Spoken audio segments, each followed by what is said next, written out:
কোলাকুলি করো আমার সাথে ভালো করে, ভালো করে কোলাকুলি করতে হবে, ঠিক আছে? হ্যাঁ? আচ্ছা যাই হোক, বিষয়টা হচ্ছে যে সবসময় এরকম মানুষদেরকে দেখে আপনার এই দান করতে হবে, ব্যাপারটা এরকম না।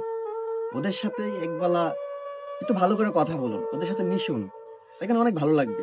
দেখেন ওর হাসিটা দেখেন, কত সুন্দর একটা হাসি দিছে, মায়া খারা একটা হাসি। তো চেষ্টা করবেন ওদের সাথে মিশার জন্য, দেখবেন অনেকটা ভালো লাগবে, আপনার দিনটাই আরো ভালো লাগবে, সুন্দর লাগবে। ভালো লাগতেছে? হুম? কোলাকুলি করো আমার সাথে ভালো করে, ভালো করে কোলাকুলি করতে হবে, ঠিক আছে? হ্যাঁ? আচ্ছা যাই হোক, বিষয়টা হচ্ছে যে সবসময় এরকম মানুষদেরকে দেখে আপনার এই দান করতে হবে, ব্যাপারটা এরকম না। ওদের সাথে একবেলা একটু ভালো করে কথা বলুন, ওদের সাথে মিশুন, দেখেন অনেক ভালো লাগবে। দেখেন ওর হাসিটা দেখেন, কত সুন্দর একটা হাসি দিছে, মায়া খারা একটা হাসি। তো চেষ্টা করবেন ওদের সাথে মিশার জন্য, দেখবেন অনেকটা ভালো লাগবে, আপনার দিনটাই আরো ভালো লাগবে, সুন্দর লাগবে। ভালো লাগতেছে? হুম?